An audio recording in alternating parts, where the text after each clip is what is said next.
3 jours de silence ont suffi pour faire basculer un pays, comme si le désert avait retenu son souffle avant de laisser surgir 2 chiffres. 0 dette, 40 km². Cette collision entre l'absence d'emprunt et l'immensité, promise d'un aéroport, a fissuré les récits habituels et donné à ce projet une allure de paradoxe concret. Alors une question, brève mais insistante, s'est imposée. Que signifie vraiment ce pari collectif lorsque Ibrahim Traoré prétend construire un morceau de ciel avec des mains ordinaires?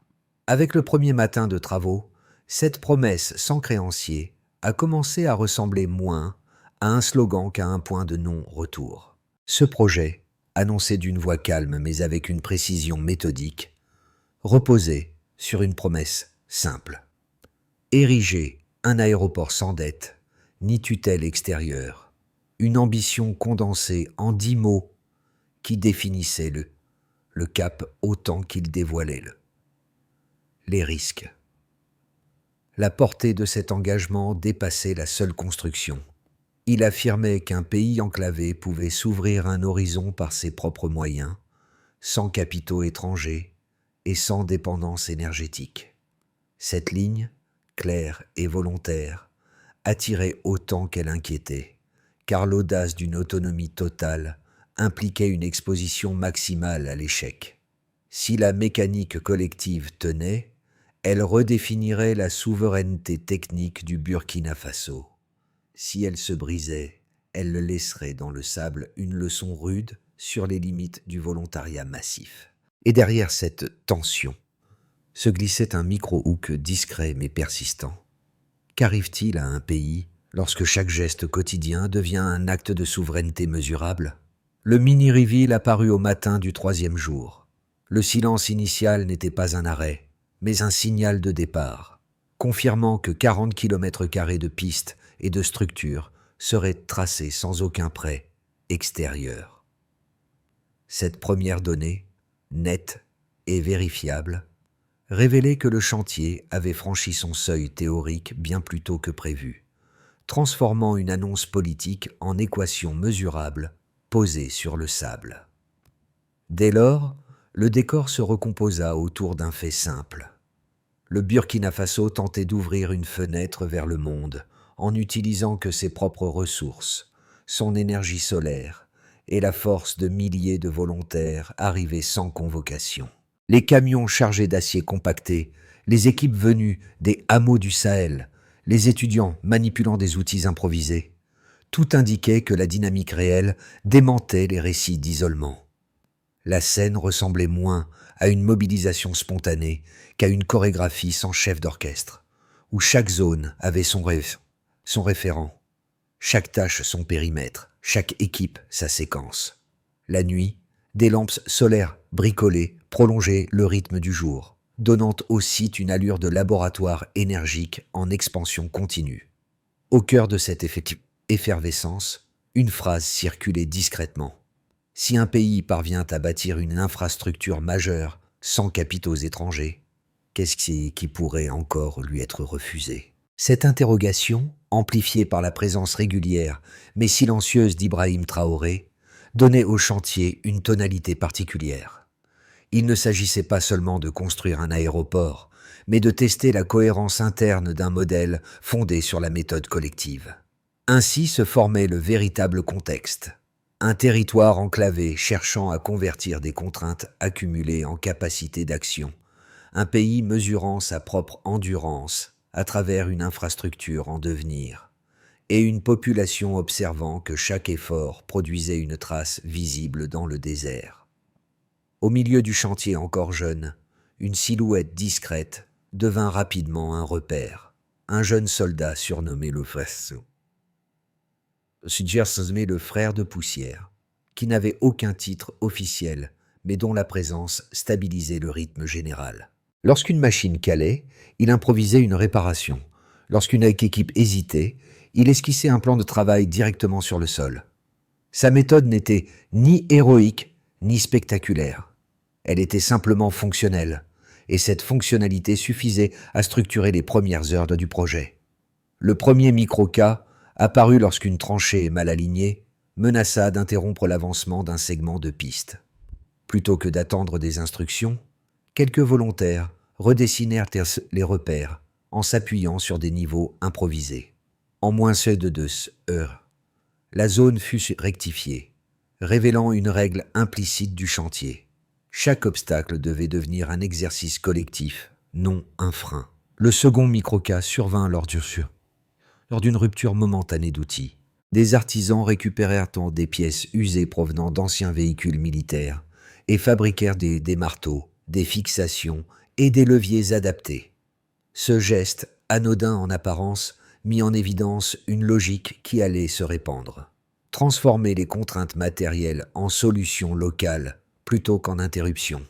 Ces impacts précoces produisirent un effet visible.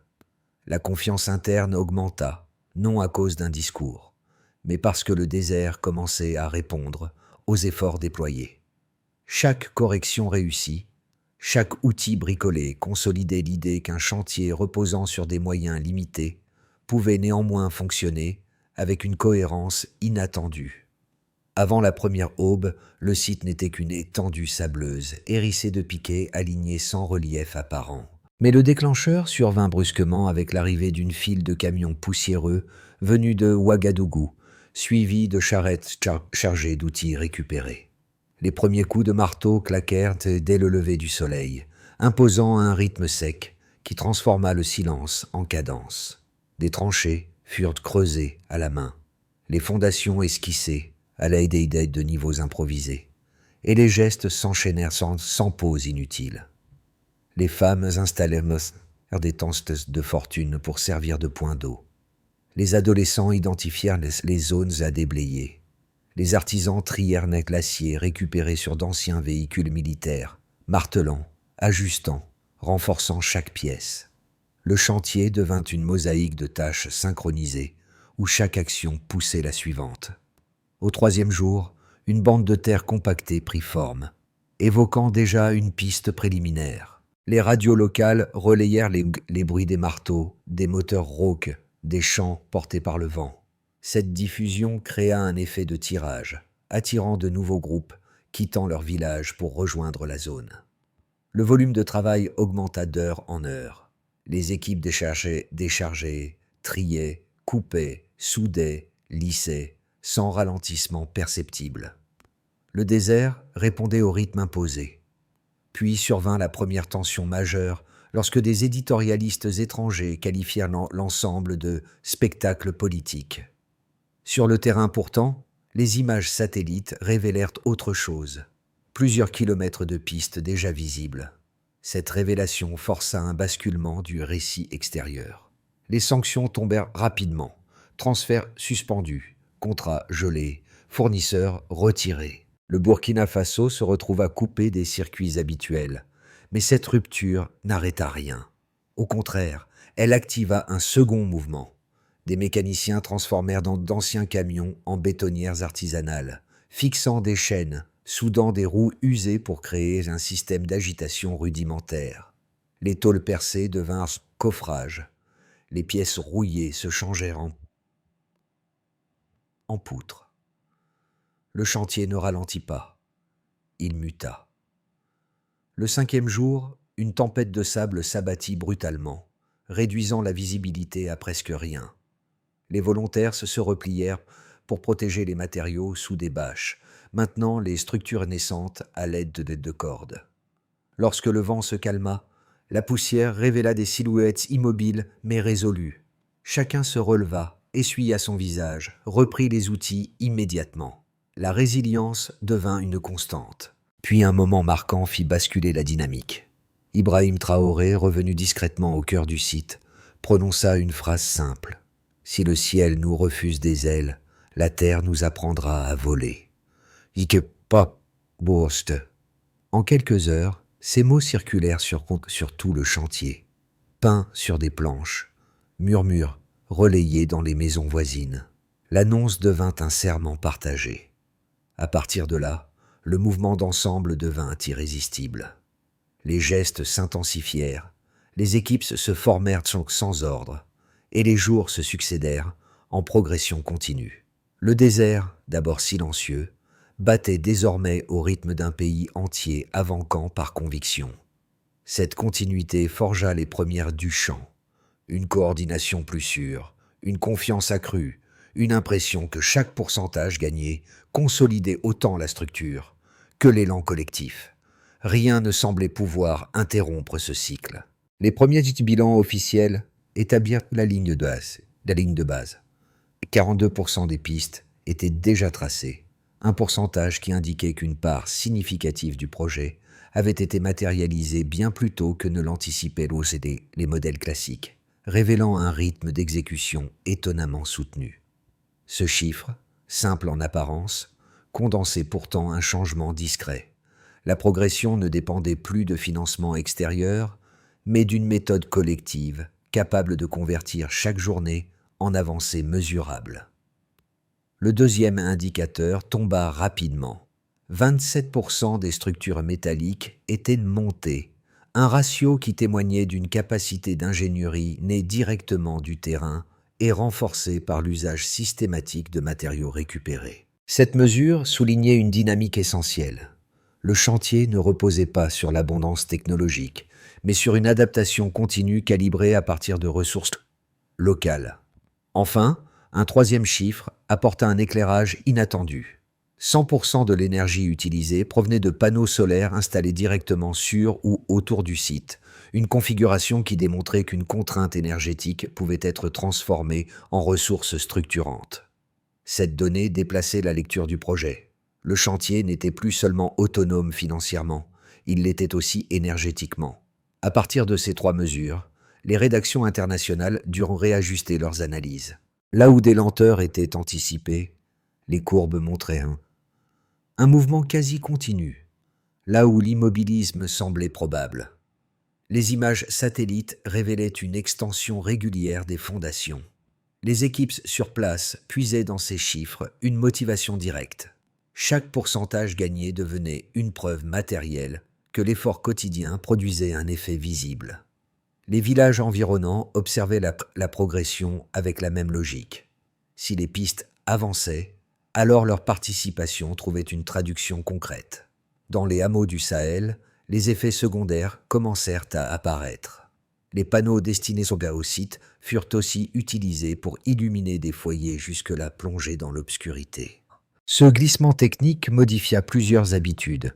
Des enfants purent étudier après le crépuscule, des femmes préparèrent leur repas sous une lumière stable, et des anciens transformèrent des espaces ordinaires en lieux de prière éclairés. Chaque ampoule allumée devenait un prolongement du chantier, une matérialisation de la progression collective. Pendant ce temps, les réseaux sociaux africains amplifiaient les chiffres comme des symboles plus que comme des données.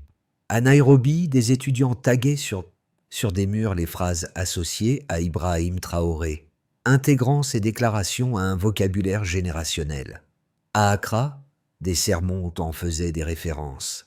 À Dakar, elles devenaient refrain musical. Cette circulation rapide montrait que les pourcentages dépassaient leur fonction technique. Ils incarnaient l'idée qu'un pays enclavé, sanctionné et isolé sur le papier pouvait pourtant générer une dynamique interne suffisamment forte pour modifier la perception régionale. Dans les notes confidentielles de plusieurs institutions internationales, un nouveau terme apparut, risque d'autonomie logistique. Il ne qualifiait pas une menace matérielle, mais un changement de modèle. Les analystes soulignaient que chaque unité de progression représentait un vote silencieux pour une souveraineté structurelle obtenue sans dette. Sur le terrain, cette discussion n'existait pas. On parlait de lumière, de progrès visible, de gestes répétés qui rendaient le sable habitable. Et au centre de cette dynamique, Ibrahim Traoré suivait le chantier en retrait, laissant les chiffres parler pour lui. Les critiques formulèrent d'abord une thèse structurée, fondée sur des modèles éprouvés. Un aéroport construit sans prêts extérieurs risquait d'exposer le Burkina Faso à une impasse financière durable. Selon eux, une infrastructure majeure exigeait des capitaux, des partenaires, des garanties et des procédures techniques lourdes que le volontariat, les matériaux recyclés et l'énergie solaire artisanale ne pouvaient remplacer. Cette position s'appuyait sur une logique familière, sans financement massif, pas de durée, sans supervision internationale, pas de stabilité, sans intégration aux circuits globaux, pas de résilience économique. La seconde thèse, plus technique, insistait sur les coûts théoriques. Les économistes estimaient le chantier à 1,8 milliard de dollars, un montant jugé incompatible avec les capacités internes d'un pays enclavé. Ils soulignaient que l'absence de capitaux extérieurs risquait de provoquer des retards irrémédiables, de compromettre la fiabilité des structures et d'ancrer le projet dans une fragilité inhérente. Pour eux, le chantier pouvait devenir un symbole, mais difficilement une infrastructure durable. Face à ces deux arguments, solides et rationnels, la réponse qui s'imposait ne relevait ni de l'enthousiasme ni du déni, mais d'une lecture rigoureuse des faits disponibles. Les dépenses réelles du chantier restaient extrêmement faibles parce qu'elles étaient dissoutes dans un système d'action fondé sur l'usage massif de matériaux réemployés, d'ingéniosité locale et de travail bénévole structuré. L'énergie solaire, déjà opérationnelle à 100% selon les bilans, éliminait l'un des postes les plus coûteux d'un aéroport classique, modifiant entièrement la logique budgétaire habituelle. Les images satellites confirmaient une progression constante des pistes et des structures, semaine après semaine, prouvant que l'absence de capitaux n'avait pas stoppé l'élan. Les fondations visibles y démentaient la prédiction d'immobilisme. Ainsi, le Stillman montrait que les réserves méritaient d'être entendues, mais que les données tangibles répondaient directement aux inquiétudes principales. Le projet ne relevait ni du mirage, ni d'un geste symbolique. Il fonctionnait selon une mécanique différente, fondée sur la réduction des dépendances plutôt que sur leur multiplication.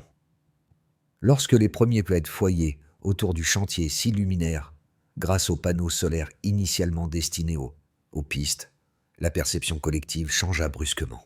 La lumière, conçue comme simple outil technique, devint un signal tangible. Le projet débordait de son périmètre pour modifier directement la vie quotidienne. Des enfants se mirent à lire après le crépuscule. Des femmes préparèrent leur repas sans craindre l'obscurité. Et des anciens prièrent sous des toits devenus clairs. Cette clarté nouvelle n'était pas un bonus. Elle redéfinissait l'utilité même du chantier. Les radios locales relayèrent ces scènes, créant un effet d'accélération sociale. On ne parlait plus seulement de pistes, mais d'un territoire qui s'éclairait par son propre effort. Dans ce moment précis, Ibrahim Traoré fit une brève apparition et rappela que « la lumière est la première forme de souveraineté ». La phrase circula d'un village à l'autre, donnant à cette étape un statut pivot. Ce qui se construisait n'était plus un aéroport, mais un miroir tendu à tout un peuple. Les répercussions concrètes se déployèrent. Et d'abord, dans la vie des populations locales. Les villages proches du chantier virent leur nuit changer d'échelle. Les panneaux solaires installés pour l'aéroport alimentaient désormais des foyers qui n'avaient jamais connu une lumière stable. Les enfants pouvaient étudier après le crépuscule, et les femmes cuisinaient sans redouter l'obscurité. Cette amélioration immédiate, presque silencieuse, fit naître un sentiment nouveau. La progression du chantier n'était pas une abstraction technique, mais un bénéfice quotidien mesurable. La lumière devint un indicateur social autant qu'un élément fonctionnel.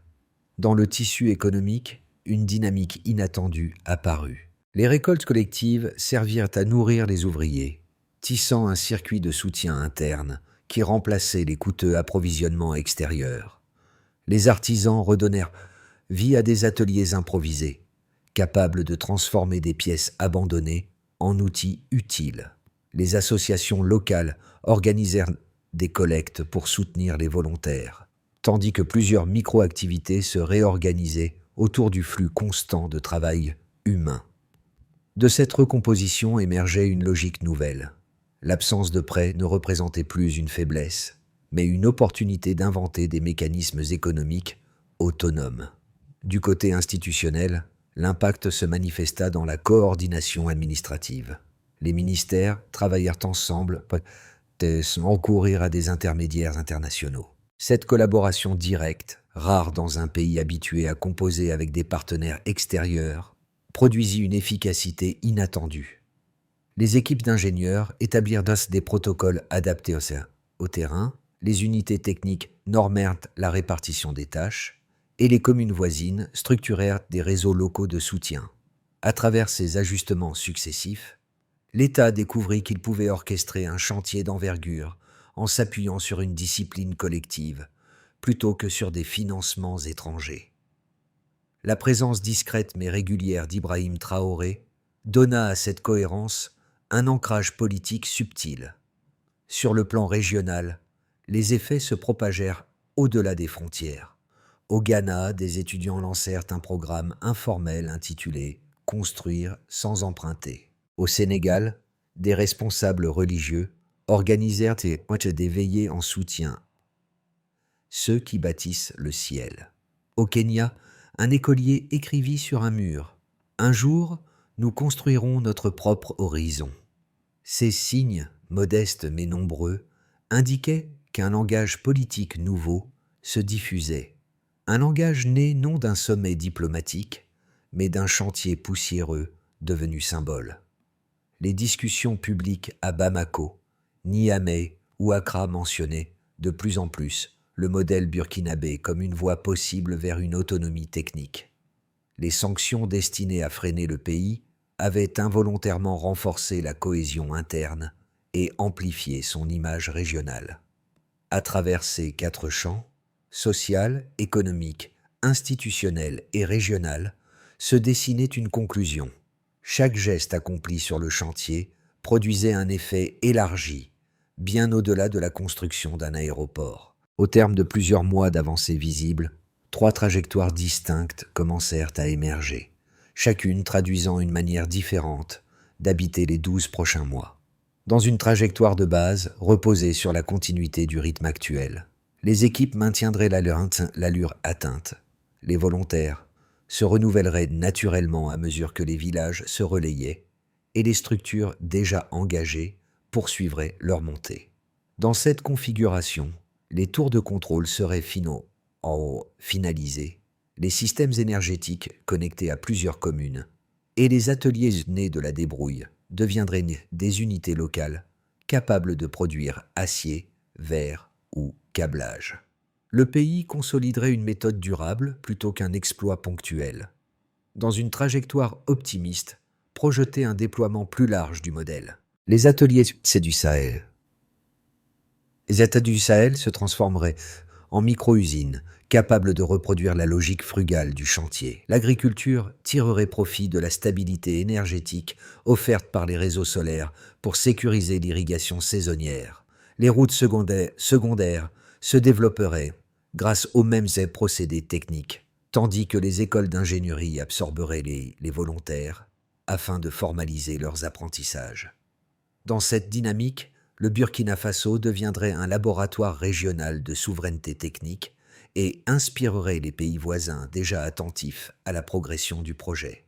Dans une trajectoire plus pessimiste, lui reconnaissait la pression extérieure croissante, des sanctions renforcées, des restrictions ciblées sur les matériaux, des cyberattaques ou une campagne médiatique hostile pourraient ralentir l'élan acquis. Les retards deviendraient possibles. Certaines équipes s'essouffleraient et la coordination se fragmenterait légèrement. Pourtant, même cette trajectoire ne conduirait pas à un effacement du modèle. Les savoir-faire acquis, les ateliers consolidés, les réseaux sociaux locaux et l'organisation née du volontariat continueraient d'exister. Le symbole survivrait aux obstacles, car il s'est ancré avant que la structure ne soit achevée. À travers ces 3 chemins, une recommandation se dégageait. Raisonner en termes de trajectoire plutôt qu'en instantané. Les projets qui transforment un pays ne se mesurent pas seulement à la vitesse des grues, mais à la capacité collective à maintenir une direction commune. Dans la vie quotidienne, le chantier devint un repère silencieux, presque un baromètre intime pour de nombreuses familles. Pour le premier groupe, celles et ceux qui vivent dans les zones rurales, le projet apportait une idée simple mais puissante. Un effort collectif pouvait réellement transformer les habitudes. Hériter, les jeunes en particulier, voyaient dans la progression des pistes la preuve que leurs gestes, aussi modestes soient-ils, avaient une valeur concrète. Le chantier devenait le miroir d'une dignité retrouvée. Pour un deuxième groupe, les travailleurs en mobilité ou les volontaires de retour au village, l'essentiel ne résidait pas dans la technique, mais dans la sensation d'appartenir à un mouvement commun. Il se racontait rarement la fatigue, mais davantage la précision du travail partagé, la cohésion improvisée et la manière dont chaque journée de labeur semblait les inscrire dans une histoire plus vaste que leur propre trajectoire individuelle. Cette expérience offrait un nouveau langage du possible. Un troisième groupe, ceux qui observaient à distance, souvent depuis des villes ou à travers les médias, percevaient l'initiative comme un rappel que les transformations profondes peuvent surgir d'espaces considérés comme périphériques. Le chantier leur montrait qu'un pays pouvait réorganiser un horizon par ses propres mains, et que cette logique pouvait inspirer d'autres territoires confrontés à des contraintes similaires. Cette prise de conscience donnait une portée symbolique à chaque avancée visible. Ainsi, quelle que soit la position de l'observateur, le chantier tissait une relation directe avec chacun, un lien discret mais constant, qui plaçait la responsabilité collective au cœur du récit. La méthode proposée pour consolider la dynamique du chantier reposait sur une progression en 5 étapes, chacune définie par un acteur, un horizon temporel et un indicateur mesurable. La première étape consistait à stabiliser l'énergie solaire sur le corridor central, en confiant aux équipes techniques locales la mission de garantir une fourniture continue dans les 3 prochains mois. Le critère d'évaluation serait simple: aucune interruption majeure durant les opérations de terrassement. La deuxième étape visait à structurer une école technique dédiée, capable de transformer l'expérience quotidienne du chantier en apprentissage transmissible. Les ingénieurs encadreraient des cycles courts de formation, et la réussite se mesurerait au nombre de volontaires certifiés capables de rejoindre les unités techniques autonomes. Ensuite, il fallait consolider les ateliers, nés de la débrouille, en les transformant en petites unités capables de produire acier, verre ou pièces essentielles. Les artisans superviseraient cette montée en capacité sur un horizon de 6 mois. L'indicateur clé: la proportion de matériaux issus de la production locale. La quatrième étape consistait à tisser des coopérations africaines d'égal à égal, fondées sur l'échange de compétences plutôt que sur la dette. Les ministères coordonneraient. Ces partenariats, mesurés non par le volume financier, mais par la quantité de savoir-faire transféré entre équipes. Enfin, la 5e étape visait à inscrire durablement la discipline collective dans les institutions locales. Les communes intégreraient les méthodes acquises au chantier dans leurs projets futurs, avec un suivi évalué à partir de l'exécution régulière des tâches planifiées. Dans cette séquence, Ibrahim Traoré observait le processus avec une attention silencieuse, laissant la mécanique collective valider la méthode. Le brave frère de poussière revint un soir sur la piste encore tiède, comme s'il cherchait à vérifier si les traces laissées par des milliers de gestes tenaient toujours sous la lumière déclinante. Autour de lui, les ouvriers observaient encore leur œuvre avec un silence plus éloquent que n'importe quel discours. Rien ne semblait extraordinaire, et pourtant tout portait la marque d'un effort partagé devenu méthode. En retrait, Ibrahim Traoré assistait discrètement à la scène, laissant le moment s'imprimer sans ajout ni emphase. Le calme du chantier achevé pour la journée révélait une certitude simple: un pays avait appris à avancer sans attendre l'autorisation d'autrui. La ligne tracée dans le sable ressemblait moins à une piste qu'à une promesse tenue. Une promesse qui ne se dérobe pas. Et dans cette clarté surgissait un message que chacun pouvait reconnaître. Les gestes répétitifs du quotidien avaient avait fini par composer un horizon que personne n'osait imaginer quelques mois plus tôt. Ce soir-là, le désert n'était plus une limite, mais un espace ouvert à toutes les continuités possibles. Ce récit n'appartient plus seulement à un territoire précis, mais à toutes celles et ceux qui cherchent une manière de se relever malgré les contraintes. L'aéroport en devenir n'est qu'un symbole parmi d'autres. Ce qu'il raconte vraiment, c'est la capacité d'une communauté à transformer des gestes ordinaires en élan durable. Là où certains ne voient qu'un chantier, d'autres reconnaissent une forme de continuité collective, un langage de persévérance qui dépasse l'ingénierie. Partager cette histoire revient à prolonger son mouvement, comme si chaque voix ajoutée consolidait encore un peu la structure invisible qui la porte. La discuter, c'est l'inscrire dans un espace commun où les idées circulent librement et se renforcent mutuellement. Rien n'oblige à l'adopter, il suffit de la regarder, de l'interroger, d'en tirer ce qui résonne. Si cette trajectoire te parle, tu peux la commenter, la relayer ou simplement l'utiliser comme point de départ pour une conversation plus large sur la manière dont un peuple choisit sa propre direction. Les récits ne changent pas le monde seul, ce sont les voix qui les transmettent, qui leur donnent de l'ampleur.